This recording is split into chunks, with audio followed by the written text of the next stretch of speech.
OG Rose, and today we're going to be talking about Chapter 3, Section A of Belonging Again II.1, and we're going to be resume reading. We've talked about the distinction between preparing and planning based on Ivan Illich. There's also a parallax conversation that goes into detail about that, and how we have a society that has a lot of planning, but the more you're dealing with a complex society, the more you're dealing with things that can't be predicted, the more important it becomes actually to be able to think in terms of preparation, not just in terms of planning, because planning requires you to be able to know what's going to happen. Planning is almost about avoiding surprise. And in fact, we live in a society that kind of moralizes not being surprised. But you see, the more complex the world becomes, the more we can't really predict the future, the more it's going to be critical to be prepared, not simply to plan, because by definition, you just can't plan everything that's coming, especially with the technological singularity, which will be a main idea that we're going to focus on here.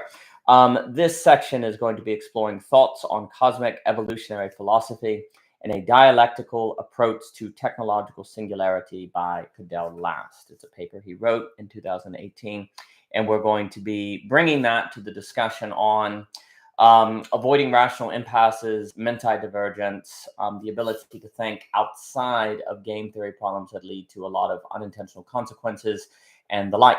And if we can't make those adjustments, the future is going to prove something that self-effaces us, versus something that could lead to our extension, which of course alludes to Nick Land dilemmas that we have discussed throughout this work. So we're going to begin reading. And again, this is Chapter 3, Section 3A, Thoughts on Cosmic Evolutionary Philosophy and a Dialectical Approach to Technological Singularity by Cadell Last. In 2018, Cadell Last published a paper in Information on the Coming Technological Singularity and the need to consider how we define and seek that singularity, in light of the fact that human subjectivity is structured triadically by the real, symbolic, and imaginary, alluding to Lacan. In this section, I will attempt to sketch some of the ideas with which Cadell's paper gifted me, and if there is anything of value here, it is thanks to him. Please do not assume that I accurately represent Cadell's views, for I might be entirely wrong in my understanding, so please read the original paper for yourself. Also, I cannot promise what you are reading now will make much sense if you don't read the original source material. So again, please consult the original. Also, Cadell makes distinctions between the singularity, the technological singularity, and global brain singularity. While here we will mostly just be discussing the technological singularity and use singularity, the word, less strictly. For elaborations on those distinctions, please see OG Rose conversation number 60. Additionally, what I say about observers actively contributing to the formation of the universe can be associated with the ontological design discussed by Daniel Fraga, whose work is also enthralling and important.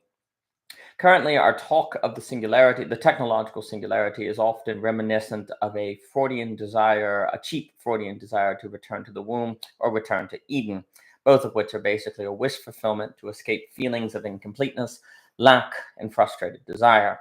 The topic of lack is expanded on in the Philosophy of Lack series, which is on Cadell's page. But here it is enough to emphasize that lack is that feeling that something is missing, which also alludes to The Weight of Glory by C.S. Lewis. It is a result of the split in the subject between what is wanted and what is, the imagined and the real, and we live and manage that split through our symbolic order, sociology, we could say, as manifest in our daily lives, in our societies.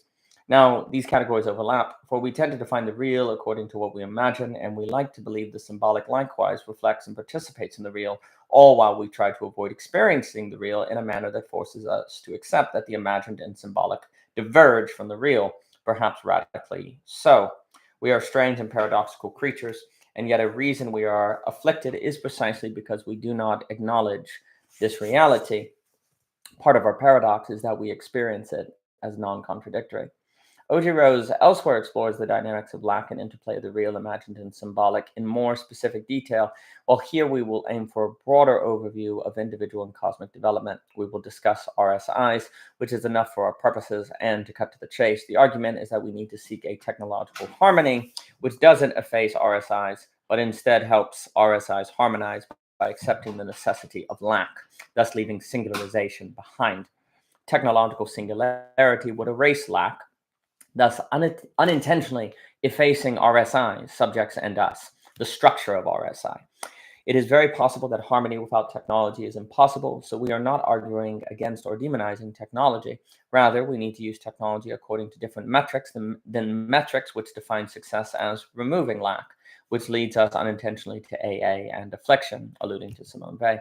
There is good reason to think RSIs are essential to human subjectivity, and that subjectivity is essential for the universe reaching highest being, quote unquote. If RSIs are somehow necessary for there to be observers, and if observers or minds actively contribute to the formation and realization of the universe, then removing RSIs will bring about the loss of the observers the universe needs to realize its highest becoming, a point which also aligns with the work of the Liberty Free Market Institute, which we have talked with at OG Rose with Javier and Thomas Jochen.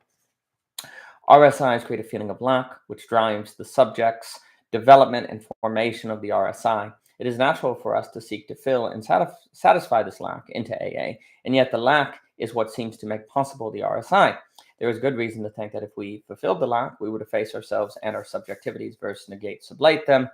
Why exactly requires a deeper examination to the field of psychoanalysis, for which I point you again to Cadell's work. But here I will ask that you just take my word for it, that the interplay between the real, imagined, and symbolic are essential to the formation of the subject. Unless subjects can somehow exist without RSIs, which we don't have much reason to think is possible, then the removal of lacks would be the termination of the RSIs, which subjectivities need to be structured. Even people who achieve the absolute knowing of Hegel still exist in and with RSI, though they are consciously aware of the paradoxical limits and problems of RSI. Why do we feel the lack of some ultimate wholeness? Why do we feel the lack of some ultimate wholeness? That's a hard question, but if we allow extreme speculation, perhaps it is because we are part of a universe which emerged out of a radical point of original singularity before the Big Bang.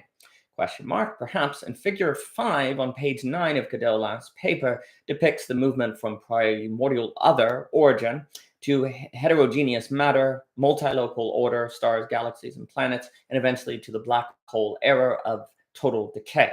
Moving away from primordial order perhaps subconsciously feels like an entropic movement toward total decay, and so we are subconsciously primed to desire a return to some supra-unity, some original singularity. We seem naturally inclined to desire a return to wholeness, perhaps mainly because we were in a room where we were one with our mothers, but perhaps also because there is something about being part of the universe, which inclines us in a similar way. Again, this is all speculation, but it indeed seems natural for us to seek a technological singularity, which is like our perhaps imagined original singularity. We can discuss our instincts to suggest that there are drives in humans which are tied to deep animalistic nature, which we cannot escape, and that reasoning and thinking often come to serve without our realizing it. Our biological natures are leftovers of evolution. Similarly, perhaps we also have cosmic instincts, which are leftovers of the Big Bang. Perhaps our cosmic instincts make us seek a way to avoid total decay and the age of black holes by curving the development of the universe back on itself toward original singularity, per se. The universe seems incapable of continuing forward without further entropy, as we perhaps subconsciously realize, and so seek to reverse course and head back to our origin. No, we can't actually return to our original singularity, as we can never actually return to the womb. But that has never stopped us from, with libidinally drenched minds, trying subconsciously, even if logic and facticity make it clear that what we desire is impossible. Our subconscious minds won't go down without a fight. Ultimately, this all suggests that if we think we're intellectually matured by deconstructing Eden and seeking technological singularity, we might be self-deceived. We might be under affliction, believing we are under beauty.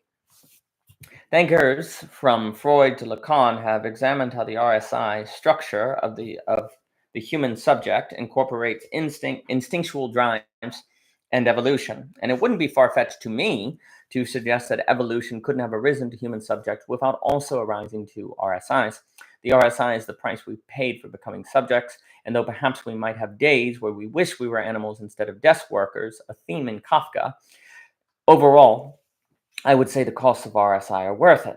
There is goodness and beauty, which we can enjoy as subjects, which otherwise we would never know, which would suggest that evolution and the cosmos arising to subjects is a net positive, especially if subjects are somehow essential for higher universal development and beauty. However, if we are to keep this goodness and beauty, we must come to terms with ourselves.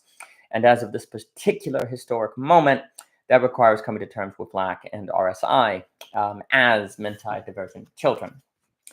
Though we can understand why RSI is biologically beneficial, what about cosmically? Is the benefit of RSI the possibility of avoiding total decay by curving universal development back toward the original singularity?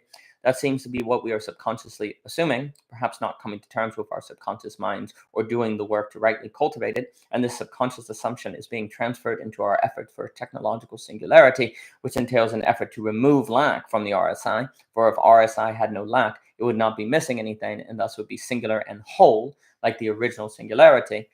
In this way, our movement toward the technological singularity might be a movement of affliction. And if we do not come out of this affliction discourse AA into attention rhetoric AB, we shall undergo self-effacement. But accomplishing this seems to require addressing the problem of scale, perhaps our greatest challenge. Is all this right? Is all this the right way to think about RSI? Is it wise to perhaps subconsciously interpret the RSI as evidence that we need return before we need to return before the Big Bang, like some cosmic effort to return to the womb? It's natural to interpret the RSI as something to be corrected, AA, for at the heart of it is a lack, but our natural tendency to view lack as something to be fulfilled and done away with could be a mistake. What if the lack that bothers us is simultaneously necessary for the existence and development of the subject negentropically? What if the universe wouldn't have observers without the RSI, which emerges thanks to lack? If all this follows, perhaps our goal shouldn't be a singularity, but a harmony, AB. Now we'll conclude Chapter 3, Section 3A. Next, we will discuss 3B, approaching technological singularity and harmonizing RSIs, which will be exploring further the work of Cadell Last. For more by Cadell Last, please visit philosophyportal.com. Please check out his paper. He also has a book, Systems and Subjects, that is very relevant here that we will get into. And for the rest of the Belonging Again II.1 sections, please check out the playlist. And thank you so much for your time. Appreciate it very much. All the best.